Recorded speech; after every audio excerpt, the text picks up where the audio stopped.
Hello, I'm Mr. Eliason, and welcome to World History.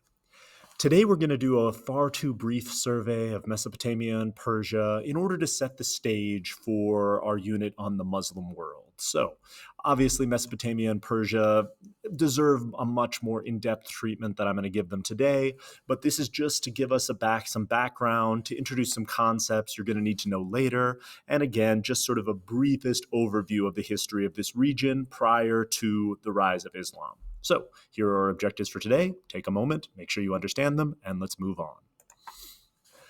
One of the cradles of human civilization, one of these civilizational hearths that you're probably familiar with, was the Fertile Crescent, the region known as Mesopotamia. The turbulent Tigris and Euphrates rivers led to the development of a variety of different city-states, first and then all of the other city-states you're probably familiar with. Through this area, we saw the beginning of what we call human civilization. They had one of the earliest forms of writing, cuneiform or cuneiform, or I don't know how to pronounce it correct. I probably should have looked that up. But they had this early system of writing, which survived to this day, and we can sort of read it. The problem is most of it is super boring. I traded 3 cows for 4 goats and such. But we do get some early forms of literature, most famously the story of Gilgamesh, which lays out the story of one of the early human kings, sort of telling some stories about how humans became the way that they are, and establishing this trend of human literature using literature to explain political and social developments. So all of that came out of Mesopotamia. One of the more impactful civilizations to come out of Mesopotamia were the Assyrians. They were a relatively warlike group who used their military prowess to conquer not just the Fertile Crescent, but the area around it, sort of expanding their empire out into some other areas. The Assyrians were again famous for being incredibly brutal conquerors. Here's Ashurbanipal and his account of what happened when he took cities. So take a moment, pause, and read. The Assyrians were famous for crushing their enemies and honestly even stealing their gods. Many Mesopotamian societies felt like the idols that they had created to represent their gods represented the gods themselves. And so not only would the Assyrians crush you and kill, anyone who resisted them, but they would literally steal your gods and bring them back to their city. And so they created this relatively short-lived empire based on military conquest and oppression. In contrast, the Babylonians did some similar things. There's really 2 accomplishments of the Babylonians that you guys should probably be aware of. The first is, of course, the Law Code of Hammurabi, which we're going to look at in a second. The second is the Hanging Gardens of Babylon from the Neo-Assyrian Empire. These are 2 of the sort of largest accomplishments of Babylonian civilization that you should probably be familiar with. They are also, of course, famous for conquering Israel and dispersing the Jewish people for the first time. And so the Babylonians get a pretty bad rap in the Bible because of this. But as far as our world history class goes, they're famous for having this law code. So take a moment, read. Make sure you can take in and understand the purpose of codified law here and what the Babylonians are trying to do by writing their laws down and making sure that people are at least clear what the rules and punishments are. The Persians were probably the greatest civilization to come out of Mesopotamia, or honestly, slightly to the east of Mesopotamia. Cyrus the Great is the man who created the Persian Empire to the extent, who expanded the Persian Empire to the extent that it expanded to.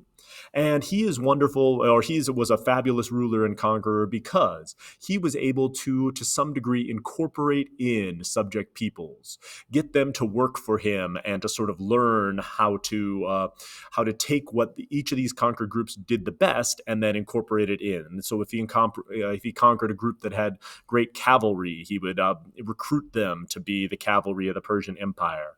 When he conquered the Phoenicians, he had them basically build a navy for the Persians. Eventually, of course, Egypt is going to fall, Lydia is going to fall, all of these other Mesopotamian empires are going to fall to the Persians.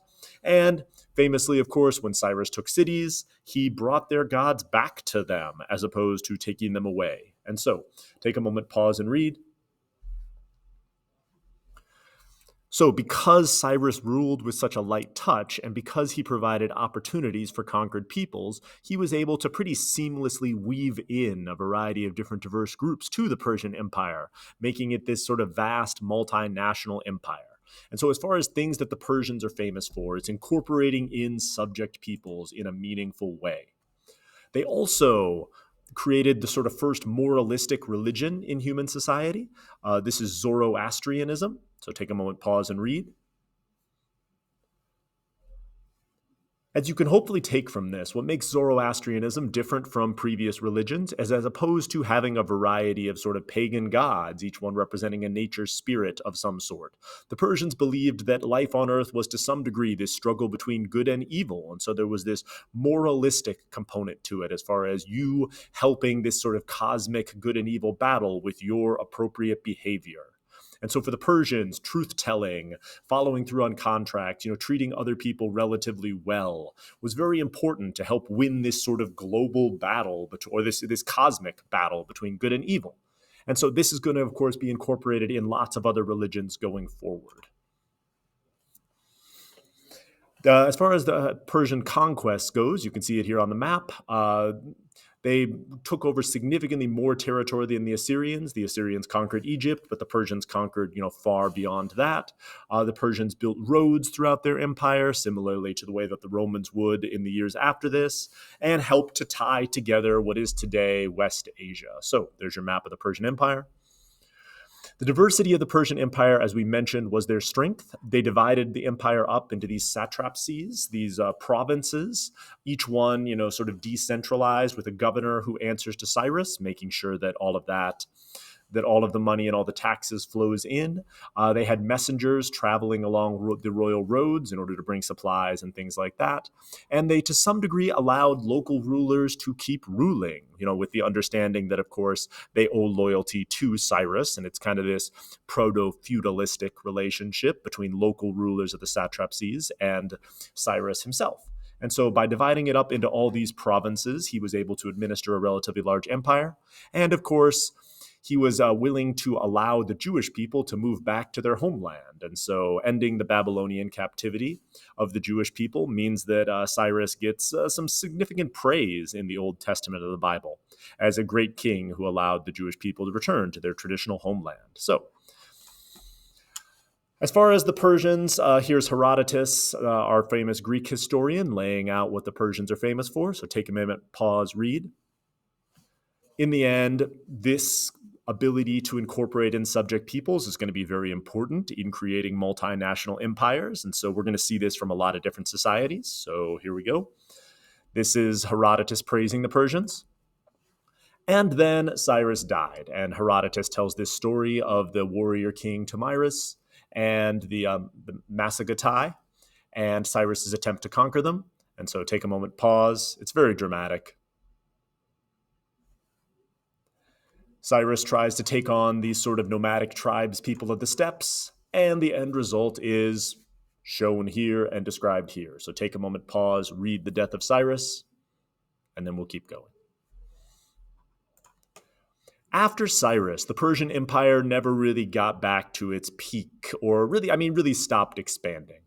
Darius, who took over as Cambyses, and Darius, who took over after Cyrus, struggled to maintain sort of the cohesion of the empire.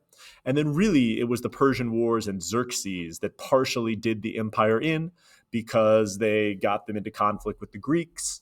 And then eventually the great Greek conqueror, or the Macedonian conqueror, Alexander the Great, would capture and destroy the entire Persian Empire. So the Persian Empire, conquered by Alexander the Great and his massive sort of Macedonian phalanxes. Alexander is, of course, famous for both never losing a battle and, of course, dying incredibly young. And so all of that leads to the creation of the Hellenistic kingdoms, because as soon as Alexander died, his conquest was split up amongst his generals into these various kingdoms. This helped spread Greek culture across the Mediterranean and, of course, also led to these sort of very short-lived, for the most part, political units here. Probably the Ptolemaic dynasty in Egypt would be the longest of these. And eventually the Persians came back. Ardashir I overthrew the Seleucid Empire, creating another sort of Neo-Persian empire that would capture a significant portion of the territory that they had, but not all of the territories of Cyrus. So Ardashir we've got great architecture from him. We've got the similar creation of the satrapies and the incorporation of subject peoples. And really, the use of armored cavalry is going to be sort of the hallmark of the Sasanian Empire here. They also had significant conflicts with Rome, attacking the great city of Constantinople a number of times, and generally wealth, trade, architecture, all of that, stems from this sort of golden age of this Persian society. Eventually, they fall into decline and are going to be conquered by the rising Islamic kingdoms, but that's a story for next time. So, that's the brief summary of Mesopotamia and the Persians. We've got this sort of melding together of societies because of Persian culture, which kind of fuses together a lot of these areas in West Asia and makes it, somewhat cohesive. So when the Muslims come in, there's already a lot of systems in place to help facilitate, the incorporation and conquest of a lot of these very sort of diverse and different city-states. So that's our story of the Persian Empire. For next time, again, we're going to talk about Muhammad and the rise of Islam, the creation of the first caliphates, and really the rise of Arab culture in West Asia, before diving in and bringing us up to sort of where we start with the Muslim world and talking about the Ottomans. So for now, here's your objectives. Hopefully you can answer them in some detail. My sincerest apologies for my mispronunciation and probably lack of chronological knowledge of Persian kings. At some point, I'll probably go back and fix that. So thank you for listening.